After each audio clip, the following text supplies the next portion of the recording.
Thanks for checking out the Abnormal Japan podcast. We're based in Tokyo, Japan from Houston, Texas. If you're curious what it's like living here, or you just want to tap in for abnormal topics from time to time, stay tuned and follow us on your favorite listening platform.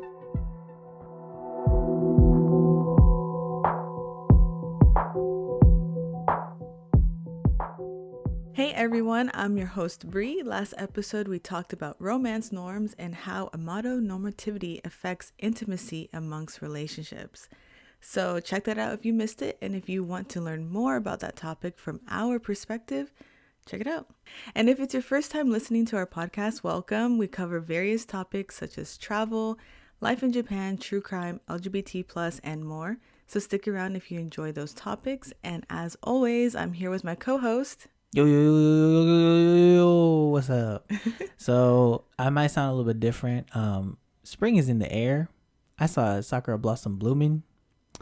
It's a bit early, and I got like hella plant allergies, hella dust allergies. So if I sound a little bit different, I apologize. Just want to let that out there. That's my weird intro for today. That hay fever, all this pollen is everywhere, and everyone has allergies right now. It's wild. Yeah, and it's not even like the full-on pollen season yet. I'm scared. All right, so most of you know we're new to the podcast scene, so with that comes more understanding of how we run one and what works best for us. So this season we tried out 2 new segments in the episodes, like the listener questions and the closer conversations. We really enjoyed those, but we feel like since those can sometimes be irrelevant to the main topic, we're going to go forward with answering y'all's questions and discussing what we've been up to, what's going on in Japan at that moment, and anything else that comes up with a bonus episode instead. I know, it's a small change, but I hope y'all like it. And thanks for sticking with us as we try new things with the podcast. And if you ever have suggestions, we'd love to consider those, since we do this for you, the listener, as well. So just send those in and we'll do it. Yeah, and this way y'all get a little bit more content out of us too. You know, you get the little bonus episodes, you get a little insight into what's going on in our lives, and you know, we get to directly talk to y'all.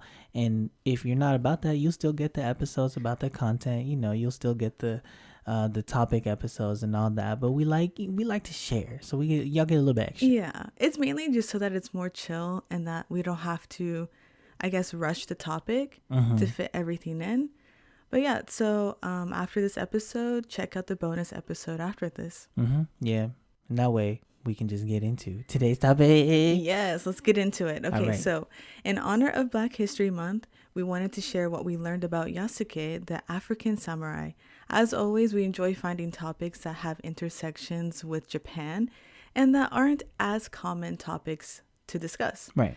And we'll be covering who he was, what led him to Japan, where he resided, when in Japan's history did he rise to prevalence, why his legend is so captivating, and how his life was like, with a bonus of what's to come with film and series adaptations about him. Yeah, there was so much. Like, there's a lot of up and coming stuff, and I'm really excited to share that. But we're about to get into this like mini history lesson, you know? Mini. Yeah, I think it's cool. I've heard some stories about him, mainly only when it came to Japan. Really?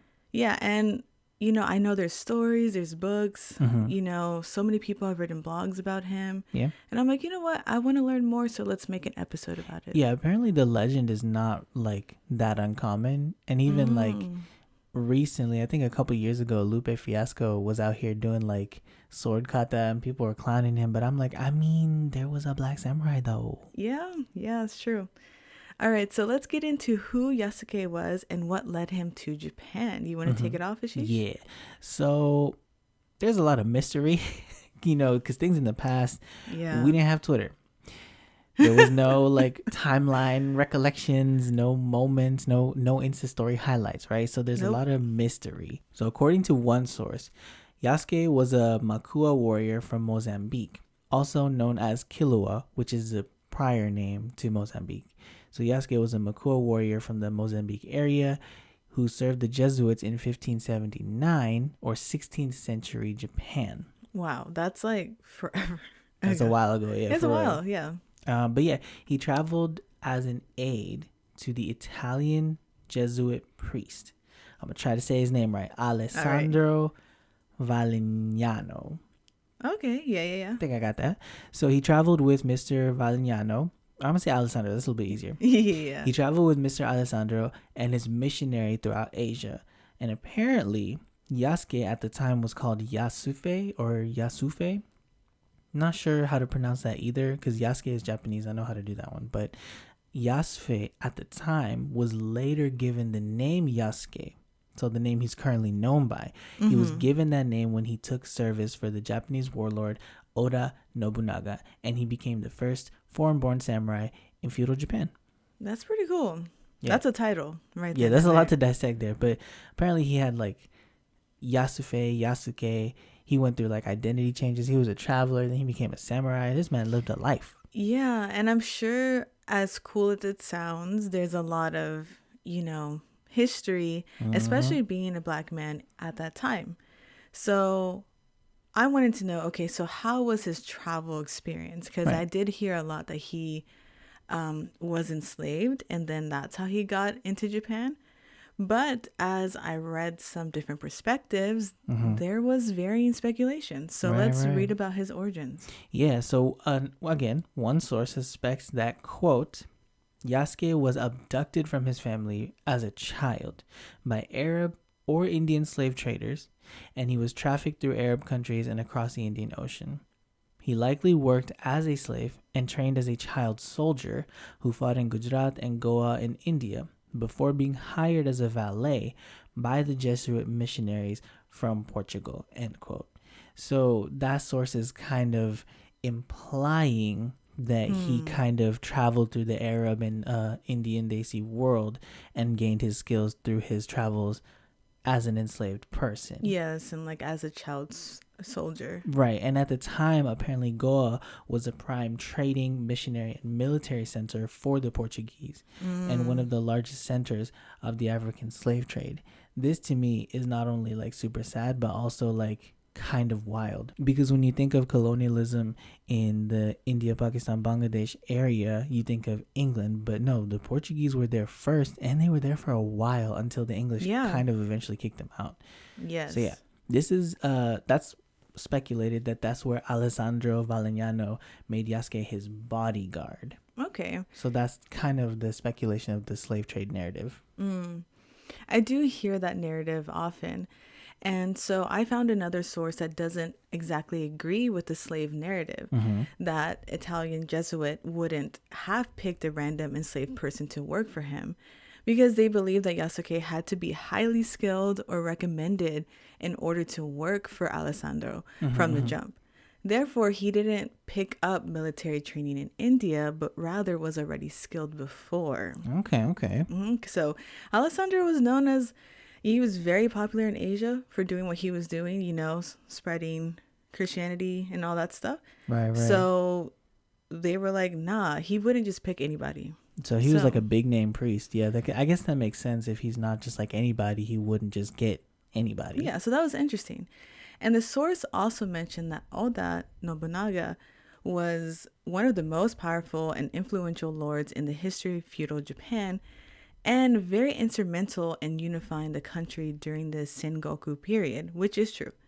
He wasn't the type of person known to have considered Yasuke if he was just a slave. So people are also saying, well, he also, they were saying he also wouldn't just be okay with Yasuke if that was the case. That makes sense. If you're like a samurai warlord, then I guess you have like a certain rank, Yeah. And they believe that Yasuke was a skilled warrior when he left Africa, or was born in a warrior culture, which enabled him to survive this daunting journey through India and allowed him to enter seamlessly into Japanese court as a skilled warrior. That makes sense. And I can see how both narratives have like equal sort of like potentials of being true. I think it's important with history that's so far back and with history that doesn't have that much written history or just like these short moments in history that we consider all stories and all perspectives, especially from all races as well, because I do know with literature, it's usually from certain perspectives, from certain racial groups. And I think it's important to consider all of them because we don't know. In 2020, we don't actually know.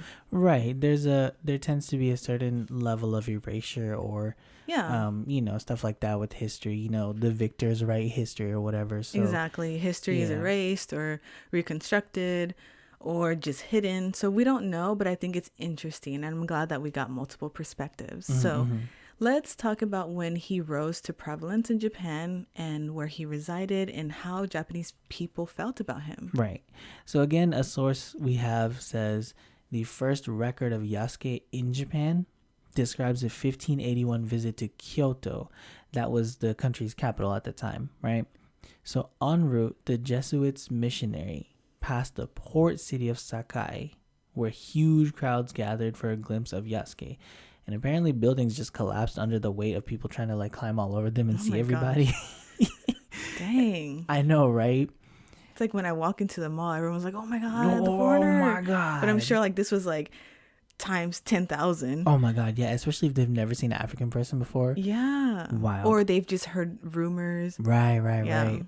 So apparently the procession was severely disrupted, and in order to escape, he had to ride a horse through the crowd. So he was like on a horse trying to like get through the people. Yeah, I've seen what is it, like old Japanese art on scrolls and what are the screens? Japanese screens. Yeah, I've seen one, and I don't know if this was Yasuke because a lot of the imagery is like some of it is adaptations and some of it is actually painted from back then. But there was one where he was like on a horse. So this could be true. There could be some validity there. But apparently he was not only the first African person Japanese people in the area had seen, but by their measures, he was a, quote, giant. So 188 centimeters, which is about 6'1", 6'2". Apparently he's good looking, intelligent, entertaining, and with the strength of 10 men. And because Buddha at the time was often portrayed with black skin, many saw him as a divine visitor, because Buddha had a little bit of melanin, as much as people want to whitewash the man, he was a brown person. That's all I gotta say about that. Yes, he was definitely brown, and a lot of people did portray Buddha as black in history. So I could see them thinking, dang, like, if they're all like light and bright, and they see this man who's dark skinned and he's super tall, I would see like, dang, is he something special? Right. Especially if you stick out that much. You got people like tearing down buildings with the sheer weight. And even now, like 6'1" is still pretty tall in Japan. Facts. Apparently back then, like a lot of Japanese people were 5'1". That was like the average. I think it's gotten taller now. Since then, probably. Yeah. But that's still pretty tall now. So I can't imagine back then. Dang. So apparently that was in Sakai, right? Yeah. This happened again in Kyoto. So word spread. So like thousands of people pulled up to see him get to Kyoto. And he had to take refuge in the Jesuit church. But there was a mob that was like busting down the doors trying to see him, and there were spectators like lining up and trampling each other, sometimes crushing each other to death. So Dang. Yeah. Now Oda Nobunaga, who is the samurai general we were talking about earlier, he was holding court in the Honnoji temple nearby. He was like, what is going on? What this is a ruckus. Yes, he's like, causing this ruckus? He's like, clearly there's something going on. Right. And so when he heard about Yasuke, he was like, look, this is my area. This is my city. I need to see you. Who are you coming to my town creating a ruckus? So Oda Nobunaga, he was one of the 3 major generals in the Warring States period. I think he said it was Sengoku, something like that. Yeah. So, yes. Thank you. So this was before all of Japan was united. Now, when he was introduced to the Portuguese, when Oda Nobunaga was introduced to the Portuguese and took notice of Yasuke, he saw the value in his skills. And this is a quote. Within a year, Yasuke had joined the upper echelons of Japan's warrior class, the samurai. Before long, he was speaking Japanese fluently and riding alongside Nobunaga in battle. Wow. Quote. This is like an awesome story as a foreigner. Like, you just come here, and of course I'm sure he went through stuff, but you just get this, I guess, high rank Right. And you're just like, oh, I can speak Japanese. And apparently he like already knew other languages. Which makes sense. So, I mean, if you're a polyglot, you naturally pick up other languages. But wow, that's actually pretty cool. And I'm just coming from the perspective of just seeing the ranking. Right. And I think it's interesting that Nobunaga like really saw something in him. Mm-hmm. Of course, he still wanted him to work for him. So it makes sense. Yeah, but a lot of people back then were servants of some kind. Yeah, and also life was much harder. People like had to be physically strong to, you know, literally survive sometimes. So I feel like he saw his strength as an attribute, you know. Apparently, he received a whole ass stipend, a residence in Azuchi Castle. Hope I'm saying that right. In the northeast of Kyoto. He received servants to work for him and a katana. So the katana is like, is a sword, basically, symbol of a samurai warrior. So basically, Yasuke was the first documented non-Japanese African samurai. Yeah, like it was official. He got his papers, he got his work visa, he got his title, he got his sponsorship, all that. Yes, he got his job. Exactly, lined everything. I wonder how much he got paid. I wonder if it was like a one-time payment. Like I heard stories that, you know, Nobunaga's son gave him money and like there was a party and he got stipend and pay. So I wonder if he was like in that bag back then. I hope so. Who knows? From the sounds of it, he was on that bankroll. So, you know, you never know. All right. So Yasuke accompanied Nobunaga in conquering territories north of Mount Fuji and was part of his large army in the summer of June 1582. They took rest in the same temple that they had met 15 months earlier in Hanoji. So that's pretty cool. You know, it kind of like circled back. Yeah, it's like a year plus later. That's cool. And they were attacked by the 13,000 strong army of Akechi Mitsuhide, formerly one of Nobunaga's most trusted generals, who stormed the compound. Dang, backstabbing. Yeah, backstabbing, BFF. We don't like it. Nope. That's not cool. Also, his large army that he had was like, I think just 30 people. So 30 against 13,000. That's uneven. Yikes. I don't like that. And apparently the temple like went into flames. And so Nobunaga was like, dang, I lost. And he performed seppuku, which is ritual suicide. Where they like sliced their stomach. Yeah. And according to the legend, his last order was issued to Yasuke telling him to keep his head from falling into enemy hands. So he's like, you know, make sure my head doesn't fall into an enemy and take it to my son. He was being literal. Yeah, literal. He's like, take my head and my sword to my son. Because apparently it's a huge honor and a trust that you trust this person to take your like head, your remains essentially to your family, because I guess back in the day it showed like I am dead. Dang. You know, and then also it's like remains for someone to possibly bury, you know, right? Because if the temple was burning in flames, he could have completely vanished, you know what, you know, into ashes. I'm gonna foreshadow something in the later upcoming things that we're gonna talk about. There is a severed head also involved, which is kind of weird, but I think that's actually really cool that it like it's part of the legend. Interesting. Yeah, a little bit sizzle, you know. All right. All right, so Yasuke fled to the new head of the clan, so Nobunaga's son and heir, Oda Nobutada. But, you know, lots of things are going on, and he too was forced to take his own life. Dang. So, yeah, they were just getting swamped by the enemy. And Yasuke was brought before Akechi, and they ordered him to just be returned to the Jesuits. That was interesting because, you know, if it's the enemy, like, why didn't they kill him, you know? Right, like he's part of the army, right? Yeah. Either because he was an enemy or he was a foreigner, they decided that since Yasuke was not Japanese, they would let him go and released him to a church in Kyoto. So they're like, just go back with the Jesuits, go do Jesus stuff. They're like, oh, you don't want the smoke. This is not for you. This is not your issue type of thing, maybe? Yeah. And then a few days later, Akechi was killed after the uprising. Dang. So the enemy was killed. And what happened to Yasuke after his return to the Jesuits is unknown.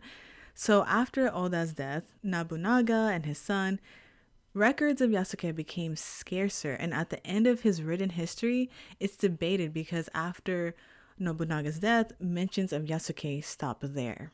That is wild. So like, and this is back in the day. So like 15 months, a year is like a good portion of time. Yes. He was like a whole samurai for like a long time, made a big ass impact on history, and we just don't know what happened. Yeah.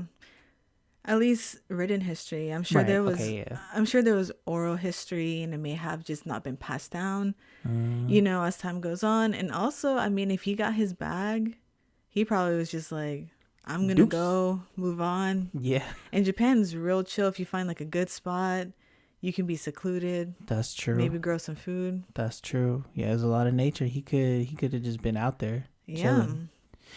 So, why is his legend so captivating? Because I found some things pretty cool, especially just the whole being so different in a homogenous country and also being liked, because that's not always something that happens, especially knowing the history that Black ancestors had to go through. Right. And also, like, Japan was very isolation-y, so as they were opening up, he seems like, to me, the most famous Black person in Japanese history.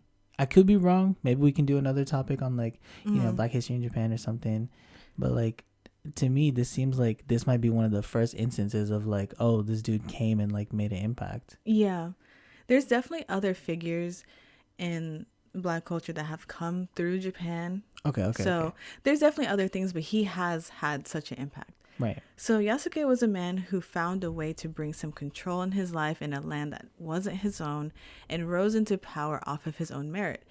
And I think a lot of people can relate and strive for that, especially if you're a foreigner immigrating to Japan. Facts.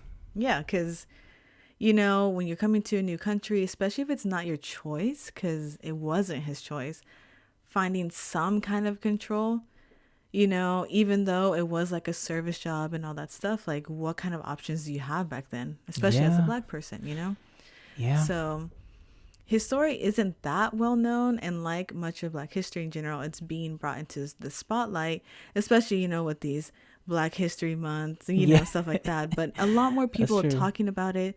There's Twitter, there's blogs, there's YouTube. A lot of people are talking about their own history, and we refuse to let it be forgotten. So Yasuke was a true inspiration, and more people should know about him and his impact in the world that he lived in. Yeah. So there is a lot of speculation revolving his story. Most of what we know comes from his time in Japan at around the age of 26 or 27. People aren't sure. I'm sure it was hard to know. Dang. So he was young. He's like our age. He was a peer. Yeah. Goddamn. Like, I can't even imagine being a samurai now. That's wild. Yeah. Then we hear tales of his samurai life under the command of Oda Nobunaga.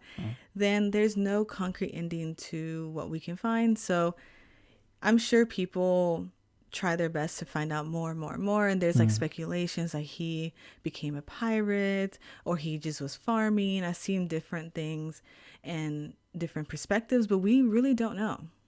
Wow. And the amount of mystery surrounding his short rise to fame and clear impact on Japanese history as the only Black samurai is in its own really cool. Yeah, facts. Because I think with this mystery, I know there's a lot of creative people, and we've seen it. You can create little fiction stories about what could have happened, or you can try to find the puzzle pieces. Right. There's so much that can be done. Like, you can do research into like what could have happened. You can do like speculative fiction. There's a lot of stuff you can do. So and like we collaborated on the research for this. So like some things you're pulling up, some things I'm pulling up, and like it's just so cool. The amount. Well, first of all, it wasn't cool the amount of research we had to do. There was quite a bit. I'm not gonna lie to y'all. But just the topic was actually really fascinating to me because I was like, there's not a lot of information, but there's also a lot of information. Yes. You know what I mean? What I noticed is that like there was a lot of divisive information. Yes. So like there was a lot of people who were like, no, this didn't happen. And then, yes, this happened. And there was a lot of like racism and a lot of stuff, like just subtle racism. And I was like, we have to be careful when we're talking about Black figures in history, especially if you're not Black, because you could have the wrong nuance. Right. And it could be seen like, oh, you're just sensitive. But it's like, no, seriously, we got to make sure that we narrate these stories well. And if you don't know something, don't speculate and go off of some like typical racist storyline. Right. And that's fair too, because like if I think about, because, again, not Black here. But, if I think about this story, some of the main resources were, from white people. There's like academic research involved, and that's fine. I'm not saying that's a wrong thing to do, but it's like when I think about, brown culture or Desi culture, like when I hear stories about the partition or like academic stuff like that, it's also usually from, white people, Western people. And I'm like, but see, like that group of people also caused the problem in the first place. And they teach it back to us. And so they have a specific lens. And I'm like, I want to hear the stories of the people who are affected by this, or the stories of the people from that community. So I get what you're saying. Like it's, again, people can have their own opinions about it, but I really do agree with you. Like, I feel like we need to be careful with what sources we're highlighting and uplifting, and also who has access to those types of things. We just need to keep those things in mind. Yeah, I think keep it open and broad and hear all perspectives, because I love hearing from non-Black people as well. Like, it's like, okay, let's see your take, especially if you lived in that area. Right. You can also be a legitimate source of like oral history if you lived in an area. But and I even do research too, yeah. Yeah, and research. And, some people do have more access to education and libraries, so it's really cool. I just think sometimes certain people will think that they are the first of a story. It's like, no. There's a lot of people who have covered stories like these, and they just didn't get the light. So that's what I noticed when researching Yasuke. There's so much, and we're going to get into the upcoming media. Right. I'm interested in how that's going to adapt in the future. Yeah. Because many Japanese people are aware of Yasuke and his impact on Japanese history. Right. And there's even been like a lot of buzz going on with like, oh, is this film going to happen? So, and just different medias that are based off of Yasuke, the African samurai. So let's talk about the upcoming story adaptations with film and show series and the current ones. Yes. So I didn't put this in the notes, but like you were saying earlier, the legend of Yasuke is actually pretty well known in Japan.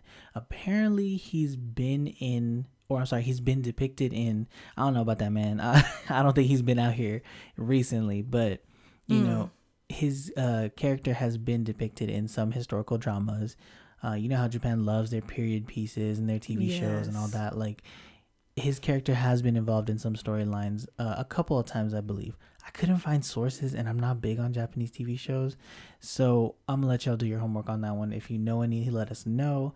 But there have been academic and entertainment adaptations of Yasuke's story, and some of which we used to research this episode. So here's a little bit of media that was either based on or referenced on the Yasuke legend in general, and we're gonna knock them out in chronological order from what I could find. All right, I'm ready. Yes, and also, I love this. This is the part I researched in particular. I even did a little bit of field research with some of the shows. I watched a little bit of them. So. Number one. I saw that. I know, I couldn't help it. So number one, Yasuke's story was put to fiction. Well, historical fiction, right? Like simplified. In a children's story called Kurosuke in 1968, right? Now, this is actually really cool because it's a Japanese language book and it is targeted at children to like sort of share the history of this awesome samurai who was there in the early 1500s, right? Or late 1500s, I'm sorry. But the book cover has a very questionable illustration. Yes, when I saw you look that. at it with the 21st century lens. That was a little bit tough to see because 1968 is also not that long ago. And I'm gonna be honest, the cover art looked a little bit minstrelly. It was definitely minstrelly. Yeah. Like, just, there's something, and it still happens in, like, animations today in Japan where if they're depicting a Black character, they'll put, like, light lips light pink lips or red lips. And it's like, yeah. And it's like really exaggerated. It's exaggerated. And it's concerning because it's pushing that racist narrative. Yeah, I was kind of concerned when I saw the image at first. And then I was like, oh, this is from an actual source. Mm-hmm. And the painting, it reminded me of like those old racist Disney cartoons. Yes. That's honestly what it reminded me of. But the book itself, I haven't read. It's apparently a children's book. It's pretty well known, but it's one of the modern retellings of his story. Now, that was in 1968. So it's been a while, and then insert the anonymous TV shows that I don't know what they are. Yeah, insert other things. Right. But a long while later, we got something that rocked the world. Now, it's not a faithful adaptation, but the inspiration was there from the beginning. I know you've heard of this, Afro Samurai. Yes. All right. Adult Swim, anyone? Yeah. What is it? Late night cartoon gang. Yes. So Afro Samurai debuted as a manga in September of 1999. Nice. So like a while ago. Shout out to my younger brother. That was his year. Oh, what's up? That's what's up. Yes. We need to get him over here so he can be a real Afro Samurai. Yes. All right. So the story and the character design of Afro, which is the main character, was inspired by the legend of Yasuke and his strength. The anime was picked up by Studio Gonzo, which was staffed by former Gainax members. These are all animation studio names, so like people will recognize them. But it took about 3 years to get the animation going. Dang. Yeah.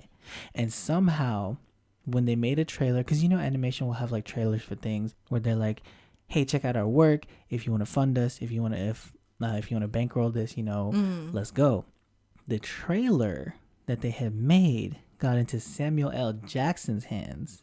So he was like, I like that. Yeah, basically. So Sam Jackson and RZA of the Wu-Tang Clan, they worked together on producing the 5-episode Funimation distributed anime. So this was like big leagues. And some of y'all may already know this, but this is still really cool to like know all the details of this anime. I didn't know this, so I'm super hyped for this. So the dude who wrote the original manga, right? He was kind of into drawing for a while, and he would draw like Afro-inspired characters like on tissue boxes or like in his notebooks and stuff. And eventually he came up with the idea after learning about the Yasuke legend to write a super fictionalized version of that. He got it picked up in his friend's manga company, like an early manga company that they were making. Dang, that's so cool. Yeah, and he did a 2-volume run, and then that 2-volume run he came back to later with like a better art style or whatever, right? And he was able to do that because of this anime. It got so freaking popular. So RZA produced the soundtrack. He produced, when I was listening to it, he produced all of the tracks except for like 3. Yeah, you played it back today, and it was real smooth. Yeah, it goes. It still goes. Man, and so that was the soundtrack, right? And then Sam Jackson, he plays both the silent protagonist and his loudmouth friend. And I was like, dang. So I could hear Samuel Jackson in the friend who's always talking, right? Yeah. I was like, okay, that's Sam Jackson. But then later I was looking at the credits and he was credited twice. And I was like, oh, he plays Afro too. So then I was like listening back and I was like, oh, I can kind of hear it. And I was like, dang. Like the noises. Yeah. And like, I was like, Samuel L. Jackson is like a real voice actor. Like he can play himself as a person. Yeah. And then he can actually play a character. And I was like, dang, I didn't know that. That's so cool. I'm like, when you were mentioning how he was drawing it on like tissues and stuff like that, that just gives me motivation to like, if I have an idea, just go for it, because you don't know where it can go. And you've seen a lot of this, especially back in 2019 with people just putting out music and now they're just like celebrities and stuff. I'm not saying that like celebrity status is like success. I'm just saying like, you never know, your artwork or your music or your book or whatever can really get noticed by a lot of people, and it can get picked up and you can be part of history. Yeah. And so this was all out of a love of American culture and hip hop culture from the artist side. So when he was originally making the manga, he did it as like an homage to like, you know, black soul culture of like his youth basically. And so that was really, really dope. And I saw, I think I want to say 4 episodes 4.5 of the show. I want to finish it up, but apparently, right, that show came out in 2007 to mass appeal. So they made a sequel movie called Afro Samurai Resurrection that came out 2 years later. That's what's up. Yeah. That's a true collaboration. Like, that's true appreciation and not appropriation, because that's how you come together. You come together and you get Black voices and Black people do your music and get the influence. You know what I'm saying? Yeah, I feel like that was genuine collaboration. Yeah. Like, and because the very fact of like, if Samuel L. Jackson had not found the trailer, we would not have Afro Samurai. Like, that is such a coincidence. Or we would have, it just wouldn't have maybe blown up as much. We don't know. It may not have been as good, let's be honest. Yeah, like, that's true. All right. But yeah, a side note that I wanted to add. So that was one samurai anime, right? Another samurai anime that has dark-skinned anime characters, but I'm not sure if they are Black characters or not, was Samurai Champloo. The reason I'm bringing this up is because Samurai Champloo, the art style, the movements of the characters, and the music were heavily inspired by hip-hop music and breakdancing. So one of the one of the samurais, he has like voluminous hair, you know, think Cannon Busters, you know, think everyone's that type like of very hair. curvaceous. I remember as a kid, I'd see the women on there, I'm like, dang, like they're so smooth and like pretty. It was kind of wild. It was very like sex appeal type anime. Right. So that was Afro. Samurai Champloo, he kind of had like the Afro style hair, but he was like breakdancing and like busting moves while doing samurai stuff. But the music, I believe, was from Nujabes. Now, if y'all know any lo-fi hip-hop, Nujabes was part of the production for Samurai Champloo.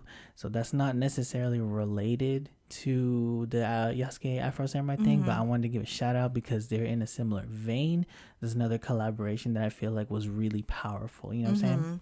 Yeah. This is making me want to go watch all of this again. Oh, yes. Like I said, I saw it as a kid and as a young teen. And yes, I've been watching anime for a long, long time.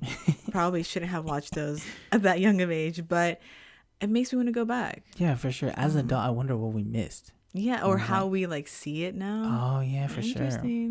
So yeah, that was the anime side of things. Another illustrated picture book came out about Yasuke. This time by French writer and illustrator Frédéric Marais. I don't know. Yeah, that one was really cool. It had a very like blue theme, and I chose one of the images for the episode post. So if you see it, that's where that came from. Yeah, apparently he does like graphic design and illustrations, and he kind of wrote like Kurosuke, like a picture book version, but like with striking imagery, and I thought that was really cool. Yeah, it was very bold. Yeah, and so I also found an effort to fund a docuseries on Yasuke, and this was a collaboration of Deborah Disnew and Floyd Webb, and we'll link that below. I haven't been able to find the documentary. I would love to watch it, honestly, but the website was a really good place to start with our research. So if y'all are interested in, you know, deep diving on Yasuke yourselves, we'll leave the link down below. I recommend it very much. Yeah, great place to start. Yeah, the site's a little outdated. I'm not too sure like where they stand now, but it's essentially like a dual team and trying to find different perspectives about Yasuke, which they ended up shouting out someone who had a very interesting article, and it will be linked in the description, about how Yasuke was not a slave. Yes. That was really interesting. It is very bold. So if, you know, you get offended easily, don't read it. I still suggest you try it. I just think it was such a 180 perspective from what's out there, right? Like what's really out there, you know, that everyone knows. And also the same person that you were just mentioning with the like bold point of view, they did an interview with one of the writers of the next source. So the book is called African Samurai by Geoffrey Gerard and Thomas Lockley, and that came out in 2017. So Lockley is pretty vocal on the internet and with interviews and regarding the book and Yasuke's story. He did an interview with the website that we mentioned that I highly recommend that interview and that article. Definitely check it out. But the book is really valuable in the research of Yasuke because a lot of places reference this source. Even we did for a little bit. Like they just went in. Yes. I will say a lot of the perspective, because there's a lot of speculation in his book. Yeah. Great research. I just think with some of it, I had a very white lens. And I kind of felt that when I saw some of his writings and stuff like that. And I didn't want to like just think, oh, that's just where it's coming from. But when I heard other Black perspectives speaking about his book and his interviews and stuff, I saw it and I was like, yeah, you're right. And I think it's a great resource, but I wouldn't just go off of that because it does have a lot of undertones that I'm personally not comfortable with. That's fair. And another thing I wanted to mention that's not on here, but I just kind of saw it, was a YouTube video by Home Team History. They do like all type of African history. Me personally, I love learning about like culture and history and all that stuff. So I try to find like, you know, channels that like do that stuff in particular and do it really well. Home Team History for African history is actually really cool because they do short videos, long videos of the whole continent. So you'll find something that's interesting for you. They did a video on Yasuke talking about the upcoming thing in April of 2019. The lead actor from Black Panther, Chadwick Boseman, was announced to star in a movie about Yasuke's life. I haven't been able to find any news beyond that, but the Home Team History video was about, you know, what a short recap of what Yasuke did in his life and some ideas for potential ways they can go about it. Yeah. So I'll try to link that as well. It was a really cool video and I'm low-key hyped for this movie. Yes, because y'all, when the news broke about like Boseman, you know, taking up this role, because he like essentially agreed to it. He's like, yeah, I'll do it. And everyone's like, yes, oh my gosh, like this is perfect fit. I just hope, because it is Hollywood. Right. We hope it's a good storyline. But I'm excited. Yeah, and I was really, I don't know if I was like super impressed, but I was really proud of how well Black Panther did. Like he played that role so well and like he brought it. So I'm curious to see what he can do to another like super iconic character. You know what I'm saying? True. Yeah. Also, somewhere in the news, I saw that there was a competing Yasuke movie coming out from another production house. They didn't have like any star name or any other real news that I could find, but there's the Chadwick Boseman Yasuke for sure. They're definitely in talks. They're thinking about releasing it. I don't know what stage of production it's in. Then there's like this low-key, you know, similar movie coming out at the same time. I feel like no one really knows what's going on behind the scenes, and they're just trying to keep it low key. And then when they're all done, we're just gonna have like 2 to 3 movies. That honestly, I'm here for a Yasuke series. Let's go. Let's go. If it comes out, we'll do a review. I know. Oh my god, yes, please. That would be amazing. I'm super hyped. Cause okay, here's the thing. This is gonna be a little bit of a tangent. I freaking love action movies. I love like kung fu movies, martial arts movies. Rurouni Kenshin is a very problematic author series, but them movies, the live action movies, they go so hard. So I'm actually really excited to see what they do with this. Anyway, back on track. Netflix, you know, our friends at Netflix. We're not really friends. They take our money. That's what they it is. take our money and they give us crumbs. Well, they may give us a little bit more than crumbs. Apparently, Netflix has also announced a Yasuke title. So we about to come into a Yasuke renaissance. All right. I'm here for it. Only this time, it's an anime. Now, all the anime nerds, the blurs, all of us, we're gonna eat this up. Oh, yeah. I heard rumors that Flying Lotus will be doing some of the audio stuff for it, which Flying Lotus is super super like nice music. Just if you like good music, go listen to Flying Lotus. Anyway, it's rumored that Lakeith Stanfield from Get Out and Sorry to Bother You, he's going to be working on the fantasy fictional adaptation. So there's an active link leading to a page on Netflix. You know how sometimes if you look something up, you can click it and it'll take you to Netflix and you can watch it. There's one of those links for the Yasuke title. I set a little reminder so that when it comes out, we can at least do a review of that. Right, they do that. Cool. So is he going to play like the voiceover or something? It's not clear. Or like the production? It's not clear. And I'm really curious what it's going to be like. Because according to what I've heard, the rumors around on the internets, it's going to be kind of like Afro Samurai was like inspired and then like, you know, in a different direction. This is going to be more about Yasuke as a character, but in like a fantasy action. I like that. I think with anime and cartoons in general, I think it's cool to take that fantasy approach. I think with movies, especially if you're trying to make it more of like a serious storyline, I want it to be more accurate. So I'm here for all of it, as long as if it's fantasy, just claim that it's fantasy. That's fair. And so that's as far as I could find with all the upcoming adaptations. I did want to go back. You remember when I said there was a severed head to be mentioned in this series? Yeah, I was like waiting for it. I was like, when is this gonna happen? I wanted to save it for the end. So the severed head comes in episode 1 of Afro Samurai. So Afro Samurai, I have never seen the series until today. The first episode was kind of amazing. It was like, so how do I explain this? Basically, Afro's dad is the #1 samurai in the world.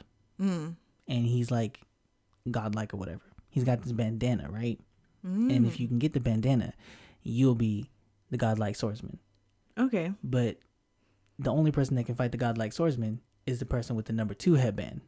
So everybody trying to kill the #2 headband, and the #2 headband has to fight the #1 headband. Okay, so everyone's trying to get it so they can fight. Right. Gotcha. But the #2 headband fights Afro's dad and decapitates him.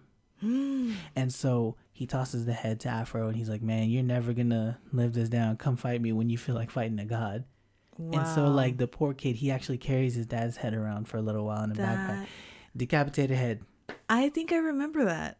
Like at first when you were saying it, I was like, I don't remember this, but dang, that must be sad. Yeah, no, the show is super sad. He's right. He's like, you're gonna come want to fight me. Oh yeah.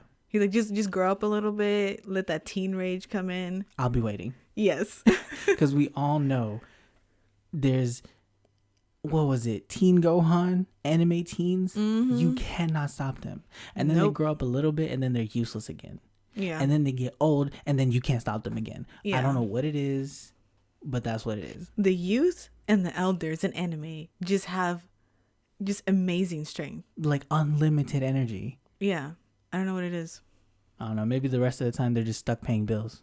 Yeah. And then she's like, I'm finally done. Yeah, basically. But yeah, that's all I can find on adaptations. I hope y'all enjoyed this episode. I had a great time researching it. You know what I'm saying? It was fun. It really was. I learned stuff, and I want to keep learning stuff all year long.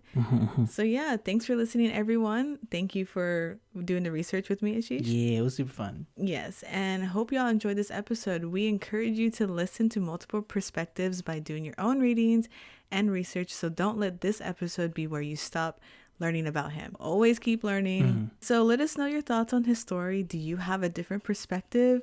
Any theories that you have or you've heard? And are you excited for the potential Yasuke films? Comment on our episode 29 Instagram post or YouTube comments if you're listening on there at Abnormal Japan. Yes, please hit us up because I want to talk about these movies and the show that's coming out. Or even if you just want to talk about Afro Samurai, you know, we'll be there. Yes. So also, if you want to see the resources we use for the episode, check the links in the description. We will have them there. If you want to learn more, again, we got you. Also, don't forget to follow our Spotify playlist. If you have a favorite topic genre of ours, maybe we can do a new topic of like, history. I don't know, something. But we got all these different playlists, you know, so go check it out. And also follow us on the socials to get notified next time we put out a new episode or anything else in general. Instagram is where we're mostly at, but you know, Twitter, Facebook, we got them all. Yeah. If you follow us on Twitter and Facebook, you'll get it like maybe later that day, but Instagram is where you get it fresh. Yes, right out the oven. So we appreciate everyone who tuned in, and check out our bonus episode after this where we answer listener questions and discuss what we've been up to and what's been going on in Japan lately, because there's a lot going on. We got some matcha tea ready for y'all. Yes. Okay. Bye, everyone. Bye.